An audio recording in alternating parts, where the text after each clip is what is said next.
Hier, j'ai fait une crise d'angoisse. Je me souviens pas de la première fois où j'en ai fait une. Tout ce que je sais, c'est que ces moments d'horreur temporaire sont apparus dans ma vie quand j'avais 11 ans. Je me revois dans mon lit à pas comprendre pourquoi je respirais aussi vite, pourquoi je pleurais et surtout pourquoi j'avais l'impression qu'un truc avançait lentement vers moi pour venir me tuer. Aujourd'hui, elles ont beaucoup évolué, comme moi, elles ont changé, comme moi, et elles sont devenues plus fortes. Mais moi aussi du coup. Dans cette vidéo, je vais vous expliquer les symptômes d'une crise d'angoisse, ce qui les déclenche, mais aussi comment j'ai réussi à les gérer et à faire en sorte de moins en moins en avoir, et enfin, ma routine pour me remettre d'aplomb après une crise. Hier, j'ai fait une crise d'angoisse. J'étais en train de penser à la vie un peu trop fort et je me suis d'un coup rendu compte que j'hyperventilais et que des frissons couvraient ma peau. J'ai essayé de me calmer mais j'ai commencé à pleurer, j'ai essayé de me lever mais j'ai eu des vertiges. Et si aujourd'hui j'ai plus l'impression qu'un danger imminent vient me tuer, j'ai l'impression que le danger c'est moi et mes pensées. Les crises d'angoisse toucheront une personne sur 3 au moins une fois dans leur vie et avec la situation merdique en ce moment, les stats augmentent. Je vous ai demandé sur Insta si vous faisiez des crises d'angoisse, autrement appelées crises de panique, donc panic attack, et le nombre de réponses positives était juste hallucinant. Elles peuvent être liées à plusieurs choses. Pour moi, je sais que c'est lié à une perte de contrôle, que ce soit de la situation, de la vie en général ou même de mes sentiments. Elles peuvent aussi être déclenchées par des triggers spécifiques ou même par la peur de refaire une crise tout simplement. Elles se manifestent donc sous la forme de symptômes que j'ai cités juste avant et qui m'arrivent à moi, mais ça peut aussi être des palpitations, des sueurs, des douleurs thoraciques, des sensations d'étouffement, de suffocation ou une envie de vomir. Et le symptôme pour moi le plus violent que j'avais beaucoup quand j'étais petite mais beaucoup moins maintenant, c'est cette sensation de mort imminente. Mais ça a été remplacé par un autre symptôme violent, la dissociation, la sensation de ne plus être moi, de ne plus être dans mon corps, de ne pas être dans la bonne réalité. Pas très joyeux tout ça, mais bon, vu que je sais que de toute façon j'y suis sujette, j'ai décidé d'essayer d'apprendre à les gérer. Et au fil du temps, j'ai développé certaines techniques qui marchent pour moi et qui, je l'espère, marcheront pour vous. C'est parti.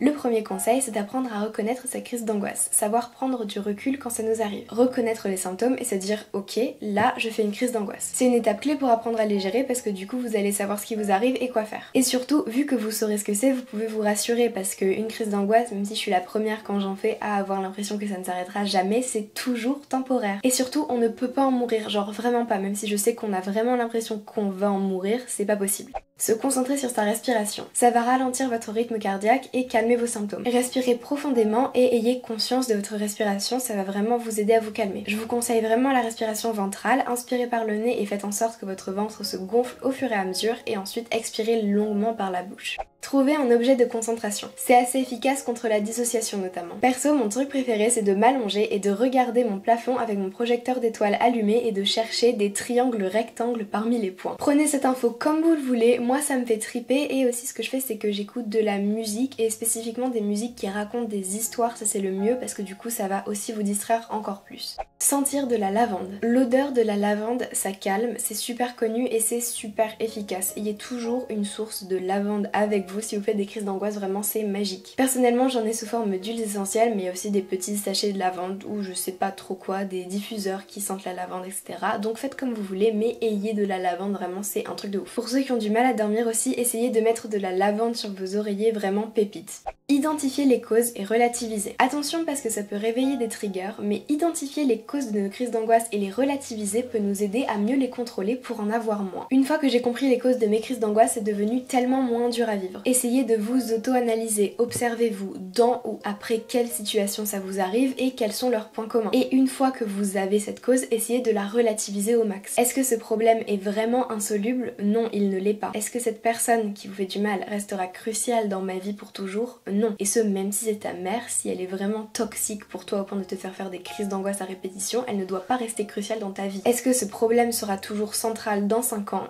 Non. Perso, mes crises d'angoisse, comme je l'ai dit en début de vidéo, m'arrivent quand j'ai une perte de contrôle, je me suis auto-analysée et c'est ce que j'en ai conclu. Quand j'avais 11 ans, ça a commencé parce que j'avais aucun contrôle sur des éléments cruciaux de ma vie. C'est déjà arrivé que je fasse une crise d'angoisse parce que je ne contrôlais pas une situation, mais c'est vraiment très rare. Ça arrive principalement quand je ne contrôle pas mes émotions parce que je suis une championne quand il s'agit de gérer le nouveau, quand il s'agit d'environnement et tout ça, mais je suis nulle à chier quand il s'agit de gérer mes nouvelles émotions. Alors à votre avis, récemment, pourquoi elle a fait des crises d'angoisse alors qu'elle revenait aux États-Unis? Quelle émotion elle a pu ressentir qu'elle ne savait pas du tout gérer parce que c'est l'émotion la moins contrôlable? Et maintenant, accessoirement, j'en fais aussi parce que je ne peux pas contrôler à 100% ce qui se passera dans mon avenir. Ceux qui me suivent sur Insta depuis longtemps savent de quoi je parle, j'en avais parlé à un moment. D'ailleurs, si par hasard vous ne me suivez pas encore sur Insta et que vous n'êtes pas encore abonné, bah n'hésitez pas, allez-y, hein, mon Insta est juste là et abonnez-vous, cliquez sur la cloche. Bref, au moins maintenant je sais pourquoi j'ai ces crises d'angoisse et du coup je sais ce que je dois travailler, en l'occurrence chez moi, le lâcher prise. Et ça peut paraître con, mais le fait de savoir, bah ça aide, surtout quand t'aimes bien avoir le contrôle. Et relativiser, ça m'aide à me dire qu'au final, bah ça va aller, je relativise quand j'ai peur de l'avenir, je me dis que je me fais quand même vachement confiance, que je suis quand même vachement bien avec moi, et que je sais que j'ai la capacité de rebondir de presque toutes les situations. Qu'est-ce que je raconte? De toutes les situations, je suis une bad bitch. Et quand je fais des crises d'angoisse à cause du sentiment qu'on ne nommera pas, quand j'en faisais, parce que c'est plus le cas maintenant, je n'en fais plus honnêtement à cause de ça, en tout cas, et je suis très contente d'ailleurs, gros pas, c'est que bah la preuve, je savais que c'était possible de s'en mettre. C'est fou. Ceux qui me suivent depuis longtemps là, vous vous souvenez des vidéos que j'avais fait il y a quelques mois où j'étais vraiment pas bien et tout à cause de mon retour des États-Unis? Regardez-moi maintenant. On peut le faire. Comment espacer les crises? Tout ce que je viens de vous dire, ça va déjà aider parce que vu que vous saurez les gérer, vous en aurez moins peur et donc vous en aurez moins. Et pour continuer dans cette logique, je vous conseille de les accepter. C'est ok d'avoir des crises de panique. Allez voir un médecin si jamais ça vous inquiète vraiment, mais je vous jure, c'est normal, ça fait pas de vous quelqu'un de nul ni quelqu'un de faible. Vraiment, je vous jure, ça arrive et à plein de gens en plus. Regardez Lena Situation par exemple. Est-ce qu'elle fait des crises d'angoisse? Oui. Est-ce que ça l'empêche d'être une bad bitch? Non. Parlez-en aussi, que ce soit un psy ou à vos proches, et essayez aussi d'en apprendre un maximum sur le sujet parce qu'il faut connaître son ennemi pour mieux le vaincre. Essayez aussi de vous débarrasser un maximum de tous les trucs qui vous tirent vers le bas, que ce soit des gens, des croyances limitantes ou juste des trucs que vous n'aimez pas. Ne vous forcez pas à ne pas en avoir. Pire bail ça, pour avoir testé, croyez-moi, vous allez juste emmagasiner et quand ça va péter, ça va être encore plus horrible que ça l'aurait été si vous aviez juste laissé couler quand c'est arrivé. Là je vous donne des conseils pour les espacer, mais mon meilleur conseil au final c'est ne cherchez pas à les espacer à tout prix parce que bottle up une crise d'angoisse c'est dangereux, croyez-moi. Soyez gentil avec vous-même, faites du sport pour relâcher la pression, buvez de l'eau et prenez de la vitamine D. Ça c'est pas pour espacer les crises d'angoisse mais ça va t'aider dans ta vie, t'inquiète.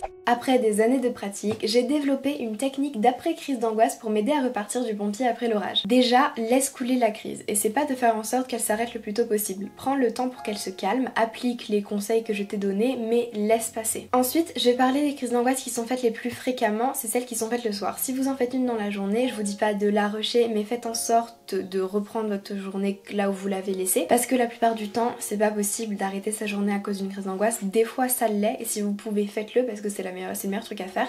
Mais si jamais vous n'avez pas la possibilité d'arrêter votre journée, prenez une grande respiration, encore une fois, travaillez la respiration et de la lavande sur vous, essayez de sentir de la lavande, quelques techniques marchent dans ces cas là aussi. Mais essayez de faire en sorte de get your shit together et de vivre le reste de votre journée normalement et comme ça vous aurez le temps de vous poser et de réfléchir à ce qui s'est passé, pourquoi, etc.